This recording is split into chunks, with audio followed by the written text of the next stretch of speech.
nongeye kubasuhuza abakurikiye ibyahishuwe Media TV, amahoro y'Imana aganze mu mitima yanyu.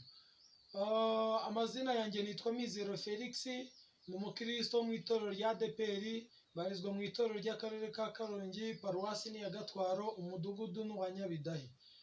Uyu mwanya rero nongeye gushima Imana cyane umutima wanjye ko yongeye gushyira ijambo rikomeye kandi ijambo rikiza, ijambo rihembura, rigakora imirimo n'ibitangaza mu mitima y'abaryumva ndetse n'abaryizeye. Ijambo tugiye kuganira uyu munsi rero ni ijambo rifite intego ivuga ngo mu mahirwe ya kabiri Kristo yongere akwiyereke. Mu mahirwe ya kabiri Kristo yongere akwiyereke. Ni ijambo rero turi busange muri Matayo ibice ni 5 umurongo n'uwa 8, ndetse turongera dusome no muri Yeremiya ibice ni 33 umurongo wa 1 kugeza ku wa 3. Reka dusome Matayo 5, ubutumwa bwiza uko bwanditswe na Matayo ibice ni 5 umurongo wa 8. Haravuga ngo hahirwa ab'imitima iboneye kuko aribo bazabona Imana.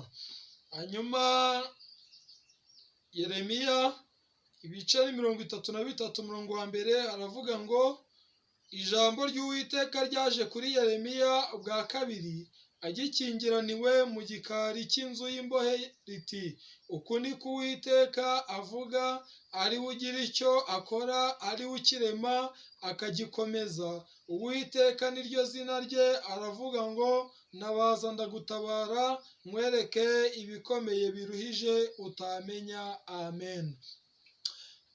Iri ni ijambo ryiza kandi ni ijambo rikomeye, ni ijambo musanzwe mwumva cyangwa musanzwe muzi, ariko ndagira ngo uyu munsi nongere mwibutse nkubwire ngo Imana igufiteho umugambi mu mahirwe ya kabiri yongere ikwiyereke. Mu mahirwe ya kabiri rero, amahirwe ubundi akenshi tumenyereye ko ageza rimwe mu buzima.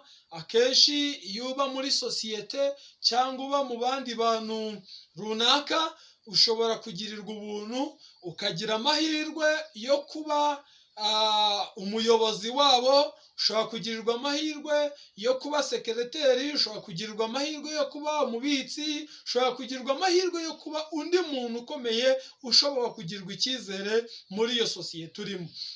Akenshi rero iyo utakaje amahirwe wari ufite muri iyo sosiyete, icyizere bari bagufitiye ukagitakazaho n'inota rimwe.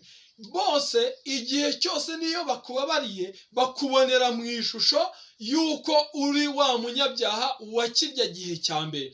Ndetse niyo dubaye mu byaha, umuntu birashoboka wari umukristo uraguye, ubaye umupagani mu gihe gitoya, ubaye umusinzi, ubaye umusambanyi, urihanye. Akenshi hari n'igihe twihana abakristo tukababarirana, ndetse n'abandi tukababarirana na karitsiye bakabimenya. Ariko biragoye kugira ngo abantu bikuremo ko bya bintu wihannye wabikuwemo cyangwa se wabiretse burundu. Ndetse uzasanga umuntu nafata umwanzuro yanywaga inzoga, abantu batangira kuvuga ngo ngo ubu se ngo wayiretse koko, bagatangira kukugerageza, ugahura na byinshi bikugerageza kugira ngo barebe nimba koko ibyo bintu warabiretse. Ariko ntibituma hari abandi ku ruhande bavuga ati n'ukuntu tumuzi yakoraga ibi n'ibi, yanywaga inzoga, yasindaga, yasamba, ibi ntiyabireka ngo abireke birangire. Ariko reka nkubwire iri jambo, hari Imana igitanga amahirwe ya kabiri. Umuntu ibyo bari bamuziho bikibagirana, Imana ikamuha andi mateka amumenyekanishaho ikintu cyiza, ndetse ikamuremera ikindi gitangaza abantu batakekaga ndetse batari biteze, kubera amahirwe Imana igitanga ya kabiri.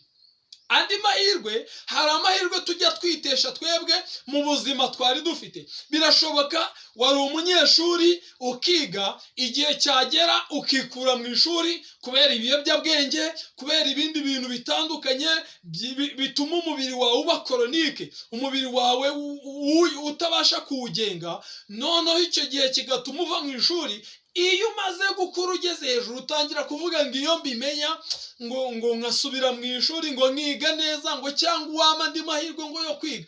ariko ayo mahirwe uba waratakaje, nubwo wasubira mu ishuri ntabwo uba ufite amahirwe nk'ayo wari ufite kirya gihe, kuko birashoboka yuko aho ngaho uri wakabaye wenda umaze kuba nka minisitiri, umaze kuba nk'umucuruzi ukomeye, bitewe n'uko iyo ujera amahirwe ya mbere wahawe byari kuba byarakugejeje aho ngaho uri umuntu ukomeye.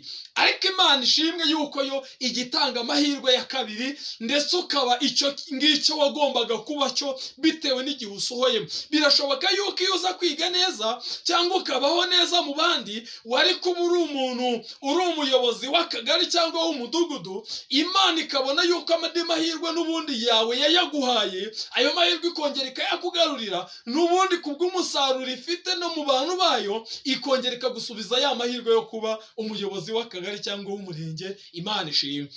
Amahirwe bijya bishoboka ko tuyatakaza, ariko Imana ishimwe yuko yo itareba nk'abantu, ireba nk'Imana kandi igakora nk'Imana. Niyo mpamvu idusaba iki kintu gikomeye, iravuga ngo nkunda abantu bankunda kandi abantu banshakana umwete bose bazambona. Ni naho iri jambo twasomye muri Matayo ryatubwiye neza amagambo akomeye, riravuga ngo hahirwa ab'imitima iboneye kuko aribo bazabona Imana. Bene data, kugira ngo ubone Imana nuko ugira umutima uboneye, ugira umutima ushaka Imana n'umwete, ukayishaka uretse ibyaha, ukayishaka uyikuyemo kamere, ukayishaka ubabarira, ukayishaka utagira inzika, ukayishaka utagira umujinya. Reka nkubwire mwene data, mu ijuru nta bantu bahangana bazabayo, mu ijuru nta kamere izabayo, mu ijuru nta busambanyi buzabayo, mu ijuru nta businzi buzabayo. Mu ijuru hazabamo abantu b'imitima iboneye, bigomwe bakababazwa. Pawulo yaravuze ngo ndareba Kristo, ngo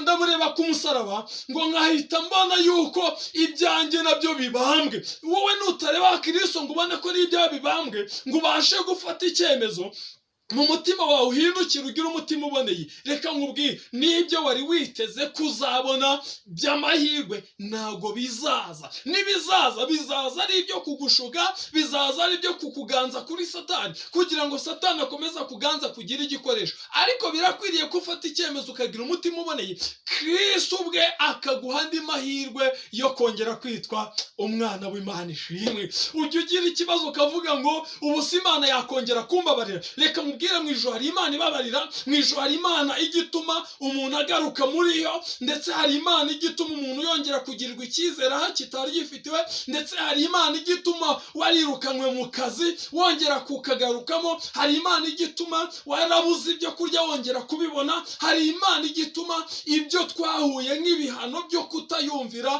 bidukurwaho, tukongera kubona andi mahirwe yo kongera gukira tukaba mu buzima bwiza. Imana ishimwe ko igitanga amahirwe ya kabiri. Aya mahirwe yaje ku mugabo Yeremiya. Yeremiya yatangiye gutegeka ari umwana mutoya, ndetse ku kigero cye nawe ubwe yarivugiye, aravuga ngo Uwiteka, ngo ibyo bintu ushaka kuntuma urumva nabibwira abantu bakuru gute kandi ndi umwana mutoya? Imana iramubwira ngo Yeremiya, ntutinye, mu mutima wawe nabonye ko haboneye, niyo mpamvu ibyo nzagushyiramo ni nabyo uzavuga, kandi sinzatuma wivugira, ahubwo njye nzagushyiramo ibyo ubwira abantu banjye, ndetse bazabyumva. Amen. Imana ishimwe yuko ijya idushyiramo ibyayo, kandi ibyayo akaba ari byo tuvuga. Iyo utavuze iby'Imana uvuga ibya Satani, iyo utavuze ijambo uvuga amagambo. Nicyo gituma rero dukwiriye guhinduka, tukumva iby'Imana itubwira, ibyo dushyizemo kandi tukabikurikiza. Ijambo ry'Imana riravuga ngo, nuko rero Yeremiya, nkunda abankunda kandi abanshakana umwete nabo ubwabo bazambona. Amagambo twasomye rero muri iki gice cya 33 riravuga ngo ninjye ugira icyo ndema nkagishyiraho, narangiza nkagikomeza. Aya ni amagambo Imana yabwiye Yeremiya mu gihe Yeremiya yari acitse intege, ndetse ngafungiraniye mu gikari cy'inzu y'imbohe. Aho ngaho ni ahantu habi, ndetse hari ahantu haboshye, hari ahantu atakwikura, hari mu buretwa, hari mu bugome bw'umwanzi.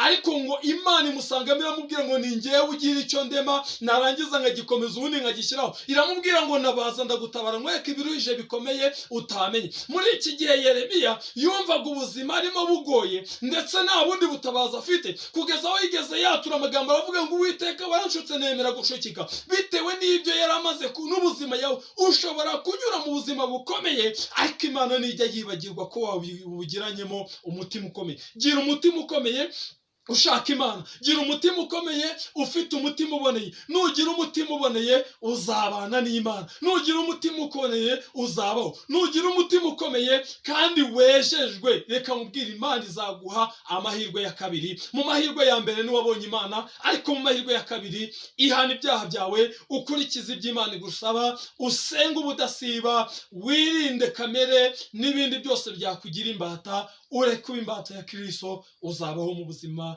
bwiza. Reka dusenga Imana, mwakire ijambo ry'Imana. Mana yacu, tugushimiye ko ujya utanga amahirwe ya kabiri, aya mahirwe wongeye kuduha mu buzima bw'ijambo ryawe, turakwinginze ngo